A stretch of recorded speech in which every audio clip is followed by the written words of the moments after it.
아닙니다. 또 제 목소리. 네, 안녕하세요. LM 나브 발표 시작하겠습니다. Robotic Navigation with Large Pre-trained Models of Language, Vision and Action. 그리고 2020년 CORL이라는 컨퍼런스에서 발표된 논문이고 참여한 기관은 버클리, 그다음에 바르샤바 대학교, 그다음에 구글 리서치입니다. 여기에 세르게이 르빈 교수님이 나오는데 강화학습 쪽으로 유명한 교수님이죠. 그래서 내용을 보시다 보면 관련된 부분이 있습니다. 목차를 말씀드리면 개요, 그래서 핵심 아이디어와 기억, 그다음에 데모, 그다음에 LLM, VLM, VNN 이 모델들이 무엇인지 말씀드리고, 그다음에 구조, 전체적인 구조, 그다음에 관련 연구를 언급합니다. 다음 방법으로는 문제 정의, 그다음에 토폴로지컬 그래프란 뭔지 이 논문에서 많이 사용되는 그래프인데요. 그리고 그래프 서치, 알고리즘, 그다음에 프롬프트 엔지니어링에 대해서 말씀드리겠습니다.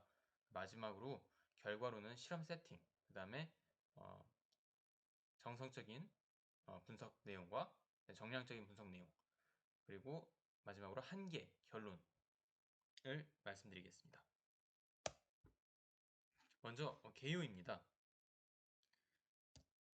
핵심 내용, 이 논문의 핵심 내용은 무엇이냐 하면 이 왼쪽 그림을 한번 봐주십시오. 일단 핵심 내용부터 말씀드리겠습니다.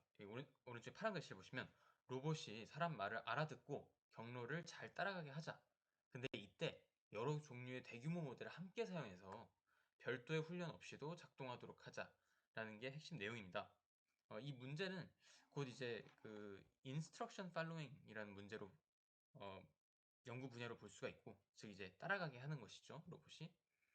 그 다음에 여기서 별도의 훈련이 없다는 얘기는 사용자가 막 주석을 단 데이터를 엄청나게 만들지 않아도, 따로 뭐 파인 튜닝을 하지 않아도, 나중에 좀 더 말씀드리겠지만 그래도 작동하도록 하는 겁니다. 이 왼쪽 그림을 잠깐 보겠습니다. 예를 들어서 사람이 소화전까지 로봇한테 얘기를 하는 거예요. 소화전까지 가서 오른쪽으로 돈 후, 이건 좀 순서를 잘못했네요. 일단은 파란 차로 향한 다음에 소화전까지 가서 돌아서 뭐 흰문으로 가. 좀 말은 좀 잘못했지만 이런 명령을 줬을 때 로봇이 이렇게 잘 경로를 따라가게 하는 것이 목표입니다. 그래서 여기서 그 대규모 모델이 쓰이는데 총 세 가지가 쓰입니다. LLM, VLM, VNM에 대해서 말씀드릴 것이고, 그 다음에 이 토폴로지컬 그래프라는 게 나오는데 이것도 추후에 등장합니다.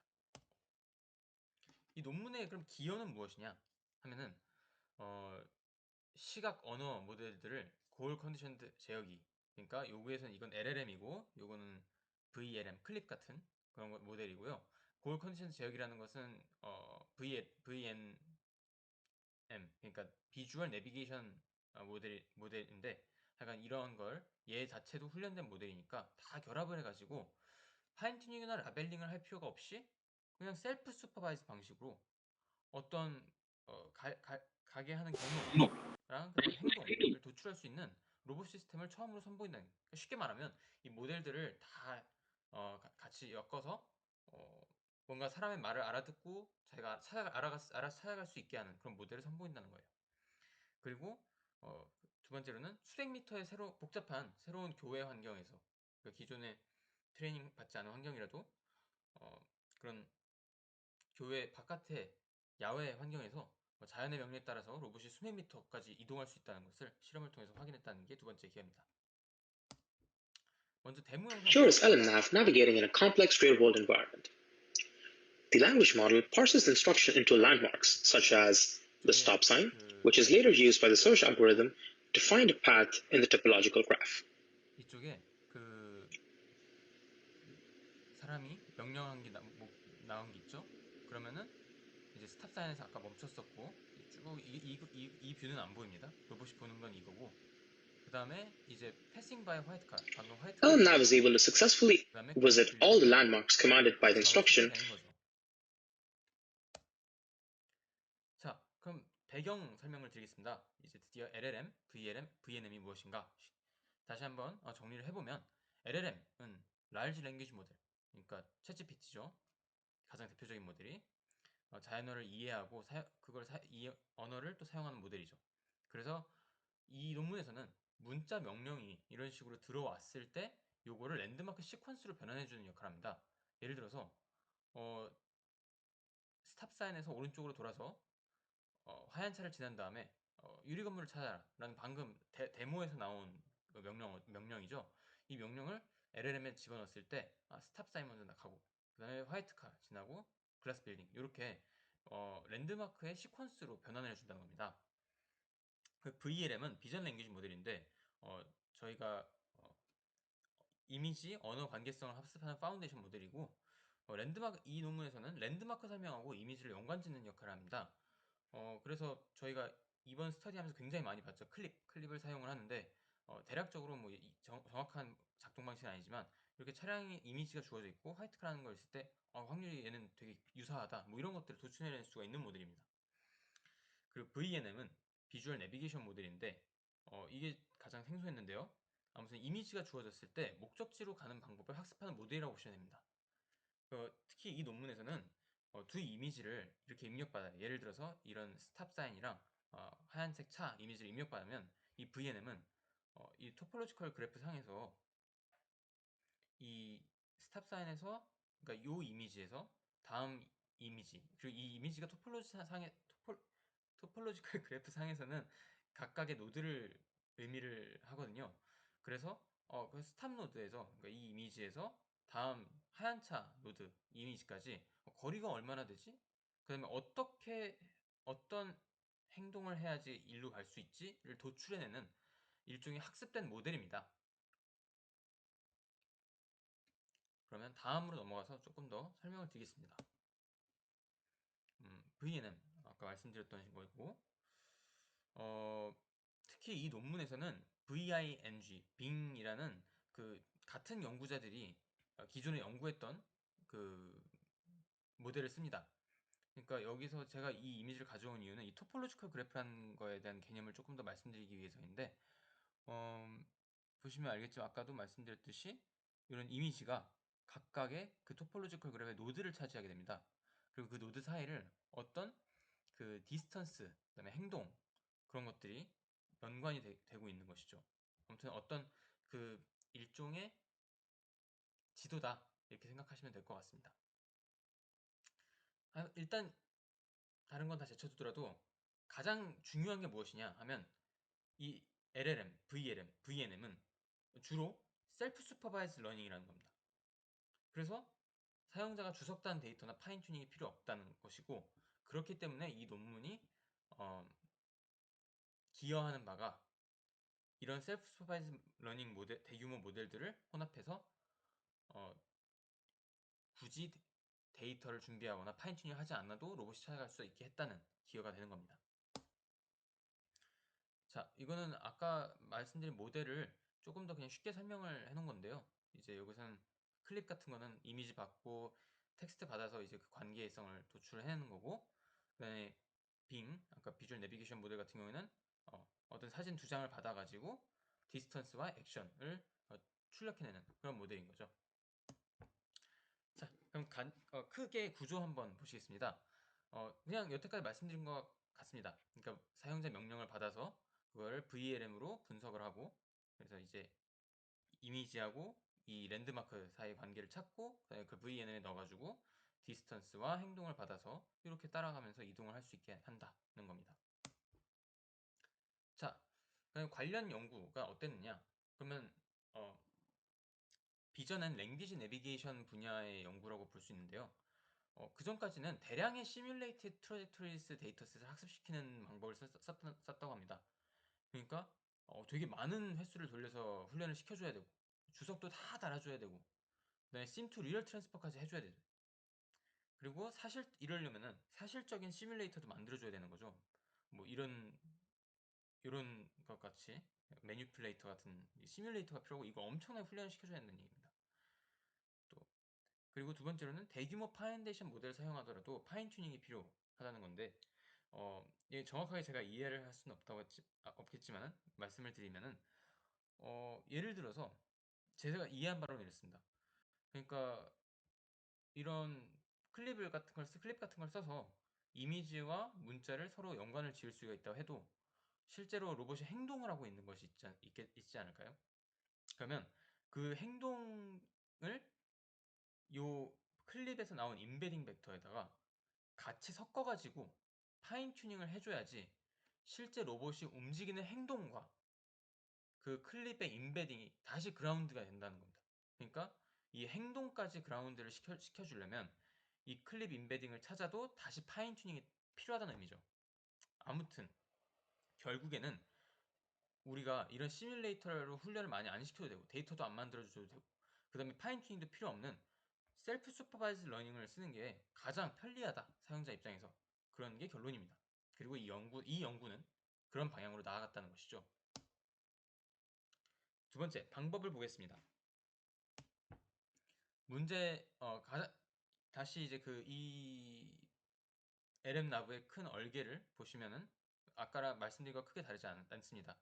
VNM은 그래프를 구축하고 LLM은 사용자 명령을 받아서 랜드마크 시퀀스로 바꾼 다음에 VLM이 그 사진과의 관계를 찾고 그거를 다시 이 그래프에서 관계도 높은 애로 지금 여기서는 요게 관계도가 높다고 이렇게 파란색으로 나와요. 이거를 옵티멀 워크라고 하는데 하여간 이렇게 그래프 서치를 해서 이렇게 경로를 찾았다는 거고 그거를 이제 VNM이 다시 행동으로 로봇을 목적지까지 이동시킨다는 겁니다. 문제 정의는 무엇이냐? 이것도 아까 저희가 계속 논의했던 내용과 일맥상통하는데 그러니까 다시 조금 더 수학적으로 접근을 해보면 자, 문자 명령이 LLM에 들어오죠. 그럼 LLM은 이거를 랜드마크의 시퀀스로 변환을 하고 이 랜드마크 시퀀스가 주어졌을 때 그거를 이 클립에다 넣어가지고 이제 그 노드 그러니까 이미지가 들어오고 그 다음에 명령을 가지고 있을 것이고 로봇이 계속 이동하면서 눈으로 카메라로 보니까 이미지가 들어오겠죠. 그거를 이제 클립을 통해서 확률을 찾는다는 거죠. 그러면 그걸 보고 로봇이 이제 사진을 요거를 따라가야겠다 라는 걸 알게 되니까 이 토폴로지컬 그래프에서 요렇게 가면 되겠다 이런 거를 도출을 하게 되죠. 그리고 이제 확률을 최적화를 해야 되는데 여기서 이제 요건 클립인 거고 그 다음에 요거는 이 사진 내가 지금 받은 요 사진에서 다음 사진으로 가는데 어, 지나갈 수 있는 확률이 얼마나 되느냐 뭐 장애물이 있냐 아니면 거리는 얼마나 되냐 이런 것들을 다루는 함수인 걸로 저는 판단했습니다. 그래서 이 두 개로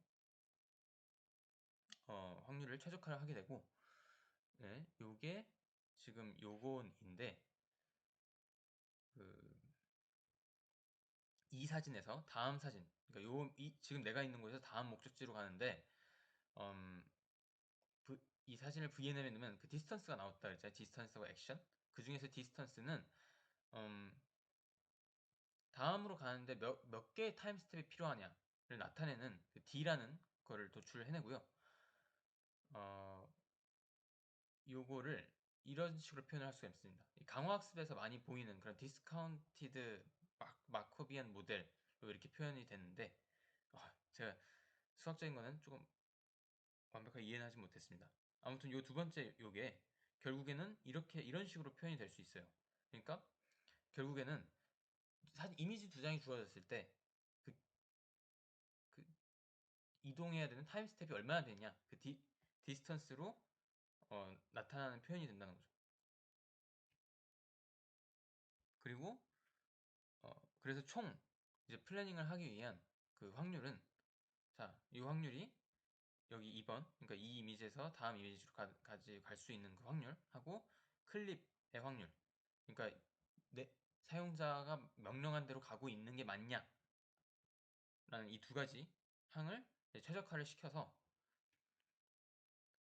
사용자 명령에 부합을 하느냐 그러니까 1번이고 그 다음에 다음 목적지까지 얼마나 걸리냐 갈 수 있냐 요거를 다루는 이 두 가지로 최적화를 해서 VNM이 행동 제어 행동을 도출해낸다는 것이죠.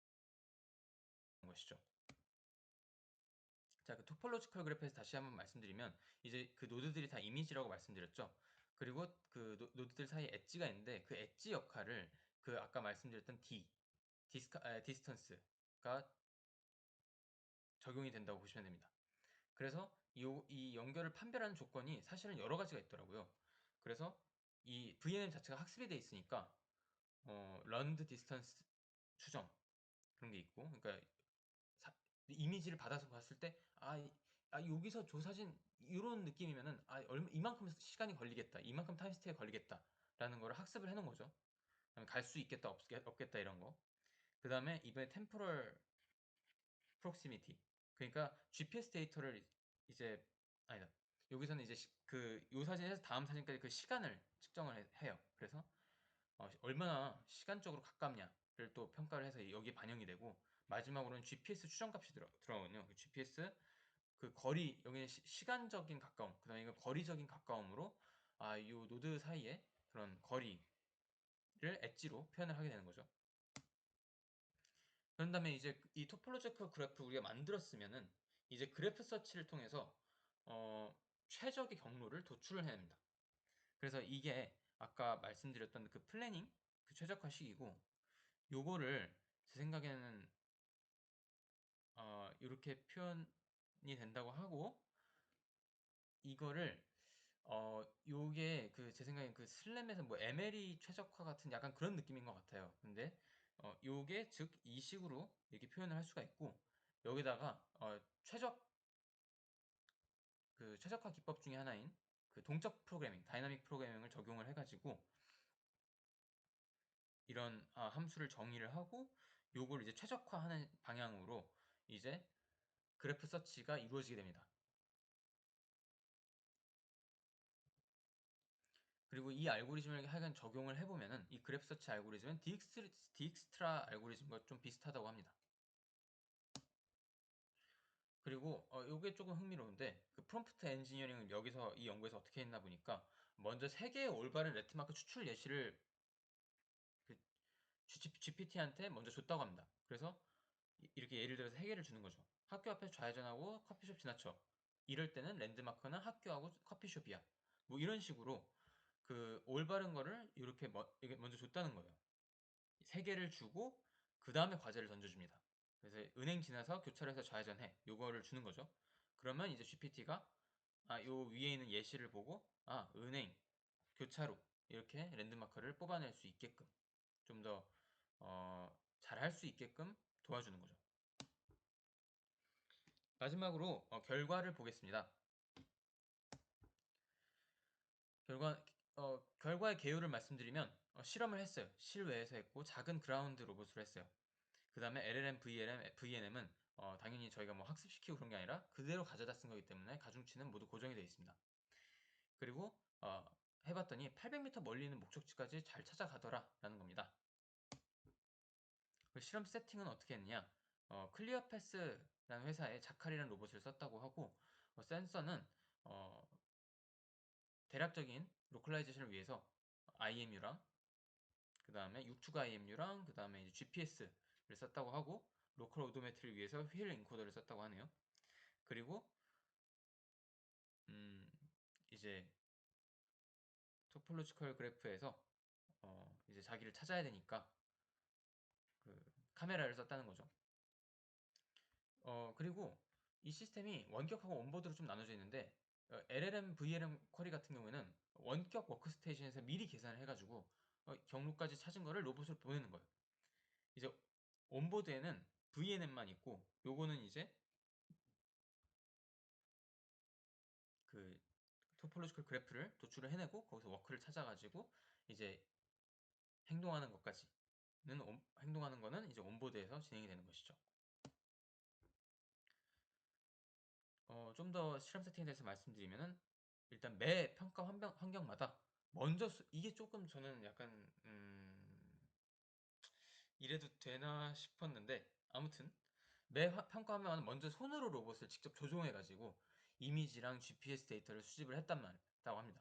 그렇게 해서 그래프를 구축했다고 하네요. 이 GPS 데이터는 아까 말씀드렸듯이 그 장소 간 거리니까 그 그래프의 엣지 역할을 하게 되는 거고요. 얘 노드 역할을 하게 되는 거죠. 그 다음에 근데 우리는 이렇게 하긴 했지만 사실 다른 방법도 있긴 하다고 얘기는 합니다. 그러니까 예전에 다녔던 데이터를 활용한다든지, 그러니까 요거는 이미 이제 로봇이 다녔던 상황이었을 때, 그 다음에 요게 아마 사실 가장 이상적일 텐데 자율 탐탐 모드로 할 수도 있다. 근데 일단은 이 실험에서는 손으로 조종해서 다 수집을 해냈다는 거죠. 이게 조금 자율성이 좀 떨어지는 것 같긴 한데 그렇다고 합니다. 그리고 이렇게 한번 그래프가 구축되면은 그래프가 이제 구축이 됐으니까 그 노드들에 다 이미지가 들어가 있을 테고, 그럼 사용자 인스트럭션을 받아서 클립을 돌려서 당연히 탐사가 가능하겠죠.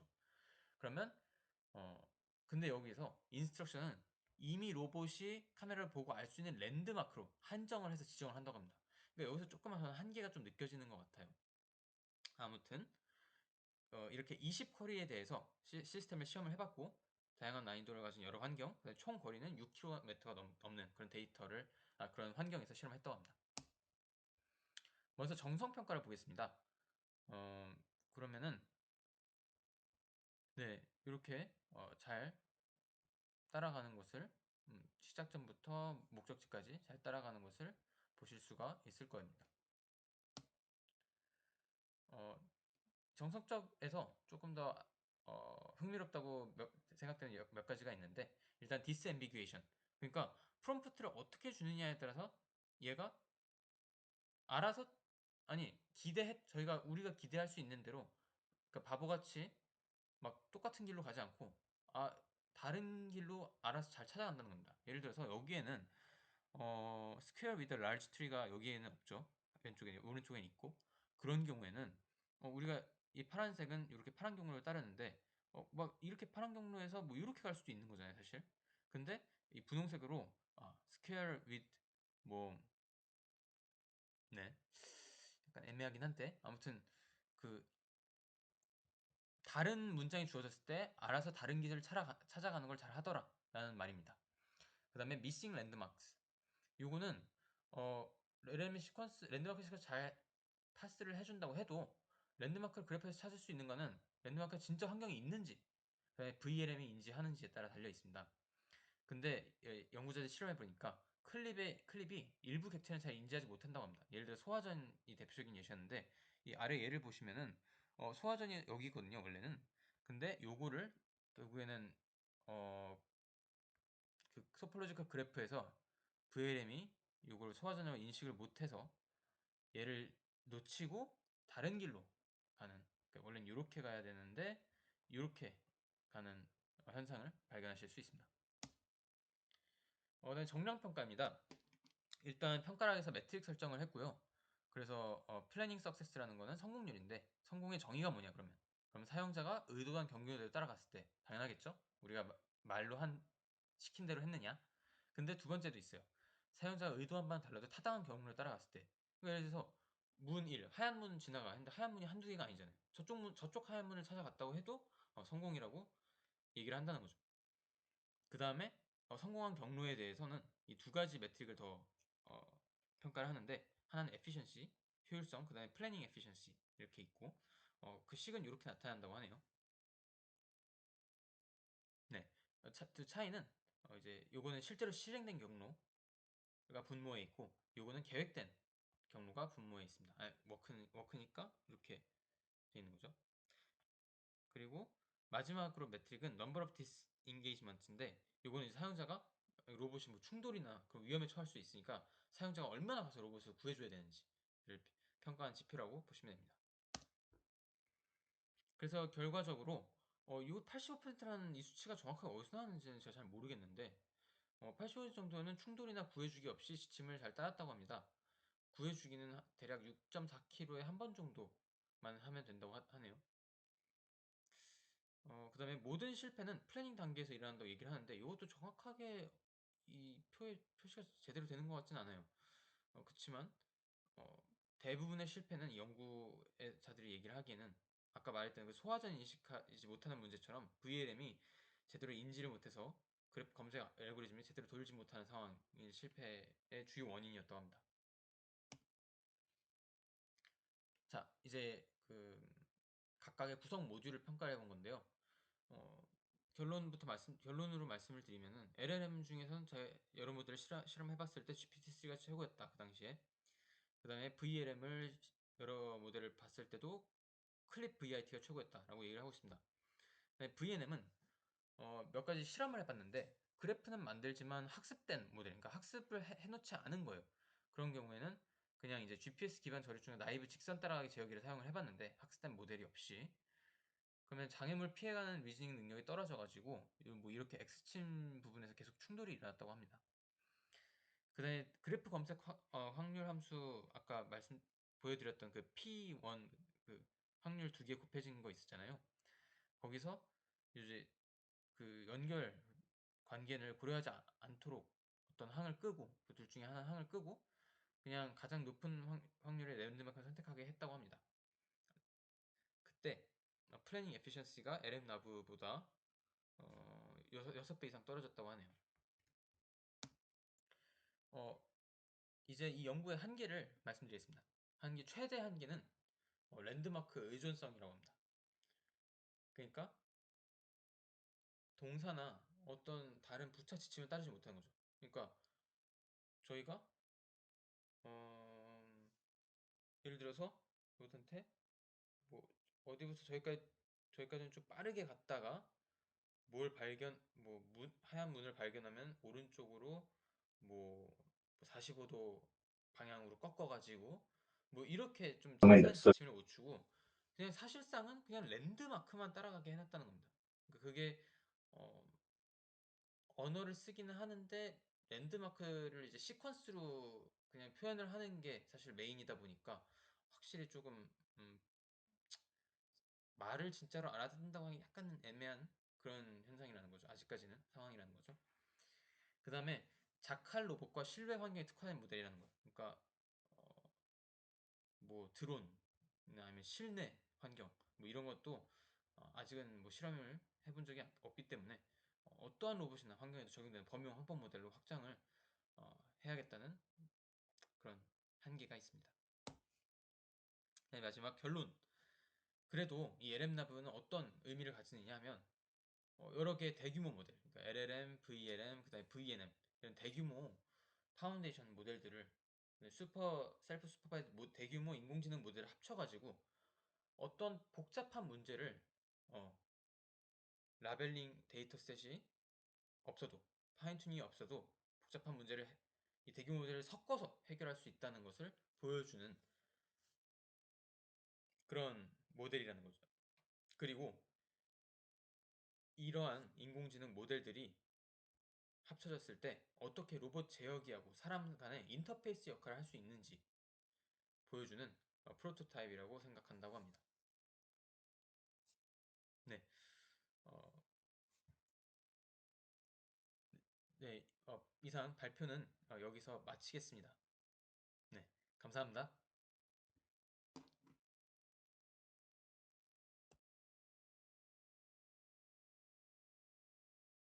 탐사 모드로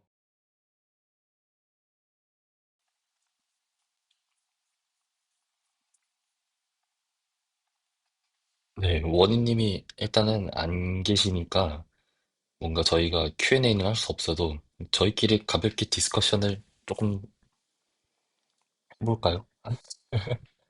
아니면은 그냥 질문거리 있으면 여기 남겨놓고 일단 영상에서 한번 얘기는 하고 그러고 나중에 원희님한테 답변 받아가지고 유튜브 댓글 이런 걸로 올려놓으면 될 것 같아서 혹시 보시면서 궁금하셨던 거 있으세요?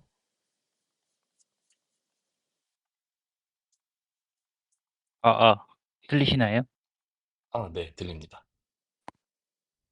저는 이거 그냥 근본적인 시스템에 대해서 좀 궁금한데, 제가 느끼기에는 그냥 딱 할머니가 저한테 동사무소 어떻게 가요? 라고 물어보면 제가 은행에서 우회전해 하시면 될 것 같습니다. 이걸 로봇한테 적용한 것 같은데, 로봇이 이렇게 길을 찾는 게 그냥 근본적으로 맞는 건지가 좀 다들 생각이 어떠신지 궁금해요. 저는 그냥 지도 기반으로 하는 게 슬램을 해서 그런지 모르겠는데 더 옳은 방향이 아닌가 싶거든요. 애초에 목적지를 좀 사전에 정의해 놓고 로봇한테 이렇게 메시지를 주는 것 자체가 저는 좀 이상한 것 같아서요. 음, 이 당시에는 이게 좀 많이 발전하지 않아서 그런 느낌이 없잖아 있는 것 같아요. 그냥 사실 올해 나온 것들 보면은 이제 조금 더 발전하긴 했거든요. 이때가 몇 년이었죠? 2023년? 이제 딱 저쪽에 아까 나왔던 것 같은데 2022년 되게 오래됐네요. GPT-3였을 때니까 올해 나온 것들은 보면은 이제 막 주방에 가서 커피컵 어디 있는지 찾아와서 집어 갖고 와 이 정도까지 오잖아요. 그러니까 이때는 랜드마크 몇 개만 가능한 시점이었는데 지금은 그게 발전해가지고 공간하고 랜드마크랑 관련된 액션까지 이제 좀 이해를 할 수 있게 되다 보니까 초창기 연구라고 보시면 될 것 같아요. 그냥 단순히 동사무소 가는 할머니 도와주기 같은 그런 예시로 보는 것보다는 네, 그 수준이었던 거를 점점점 발전을 시키면은 가정부 로봇이 될 수 있다라는 그런 것들. 저희 제일 처음에 썼을 때 루카 칼로니 교수님이 키노트 하시는 거 보고 시작했잖아요. 그때 이제 이런 싱그래프 같은 연구를 하는 이유가 공간에 대한 이제 정말 딥한 시멘틱 이해를 하기 위해서 그거를 이제 공간하고 연결짓기 위해서 하는 거다라고 했는데 이거는 그 면에 있어서는 좀 약한 것 같기는 해요. 아무래도 초창기 연구다 보니까. 근데 그게 이제 점점 시간이 지나면서 좀 더 발전한 게 아닌가 싶습니다. 그리고 XYZ를 다루지 않아도 되잖아요. 여기 이거의 장점은 그건 것 같아요. 그 지오메트릭 맵을 안 만들어도 되기 때문에 맵이 되게 가볍다는 거. 토폴로지컬 맵이잖아요. 그러면은 그래프에 노드가 몇 개 없을 거고 엣지가 몇 개 없을 거니까 막 이런 6km를 갈 만큼 요거를 뭐 복델 맵 같은 걸로 만들었었다 하면은 그 맵만 해도 몇 기가 했을 텐데 토폴로지컬 맵으로 하다 보니까 그냥 로봇 자칼 위에서 돌아갈 수 있었고 심지어 거기서 VNM까지 동시에 돌릴 수 있었다라는 것 같아요.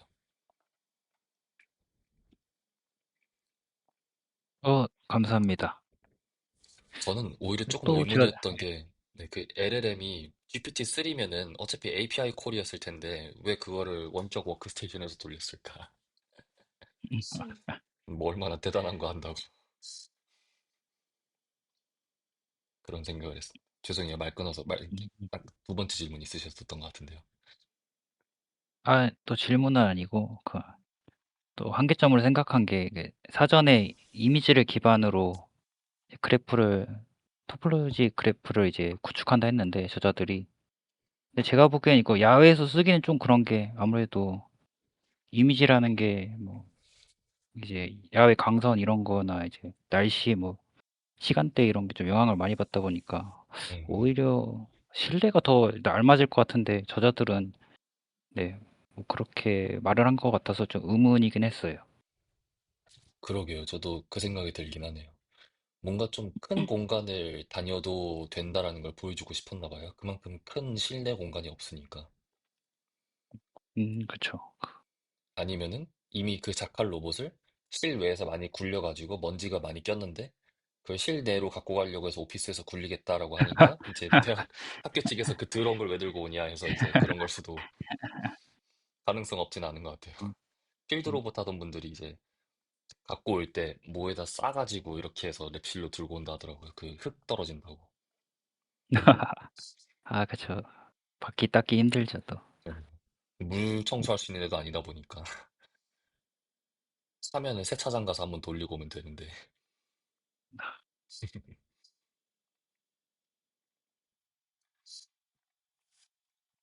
이거 VNM이 너무 아쉬웠던 것 같아요. 저는 보면서 자칼에서만밖에 안 돌아가잖아요.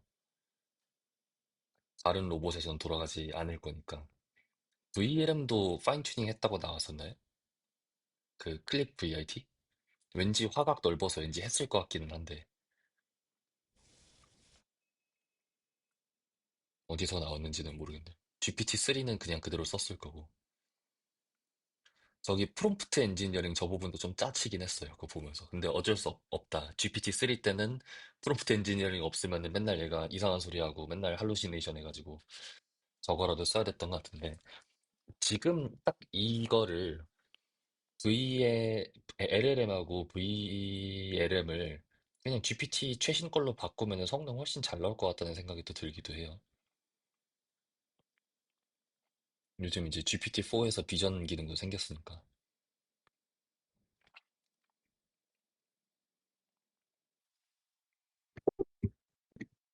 이렇게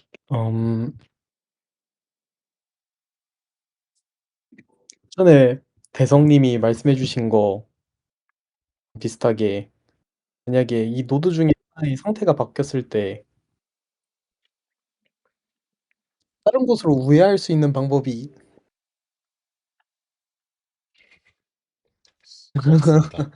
없습니다. 없어요. 엄청 이렇게 헷갈려 버릴 겁니다. 음,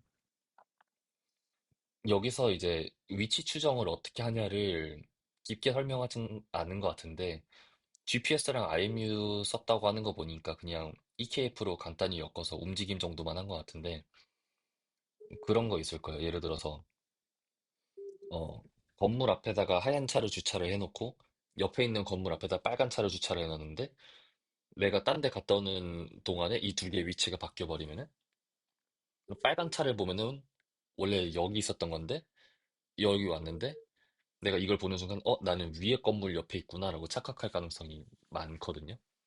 근데 이거는 원래 슬램 쪽에서도 있었던 문제긴 해요. 한번 음, 매핑을 다 해놨는데 환경이 바뀌면은 그 맵은 쓸모없는 게 된다. 라고 해서 매핑 다시 해야 된다라는 얘기가 옛날부터 되게 많았거든요. 그래서 자율주행 쪽에서 HD 맵 쓸모없다라는 얘기도 옛날에 많이 나왔어요. 도시는 항상 공사하고 있지 않냐 하면서. 그래서 나왔었던 게 이제 환경이 부분적으로 바뀌어도 로컬라이제이션 제대로 하기 막 이런 것도 있었고 아니면은 바뀐 부분만 검출해서 지도 업데이트하기 이런 건 있었는데 여기는 그것까지는 고려하지 않은 것 같아요. 한 바퀴 돌고 오는 음, 동안에 누가 주차되어 있는 차 타고 퇴근해야지 하고 가버리면은 그럼 이제 동작 안 하는 그런 시스템인 거죠. 어려운 거는 고민 안 한 것 같아요, 여기는. 애초에 세르게이 레빈 교수님도 강화학습 하시던 분이니까 굳이 그런 로컬라이제이션과 매핑의 문제까지 들어가고 싶지는 않으셨을 것 같아요. VNM을 관심 가지셔서 시작하신 것 같은데요, 제 생각에는. 근데 이거를 이제 랭귀지 인풋을 할 수 있을까까지 한번 익스텐션 해보는 느낌인 것 같아요. 음, 참고로 이, 이 논문 세르게이 레빈 교수님 진짜 천재, 천재 진짜 천재 오브 천재 중 한 명입니다. 사진을 보면 이 음, 사람은 천재야만 한다라는 것도 보여요. 천재 룩이 보입니다.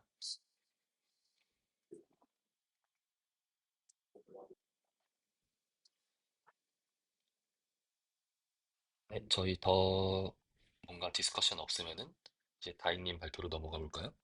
저는 녹화를 종료하겠습니다.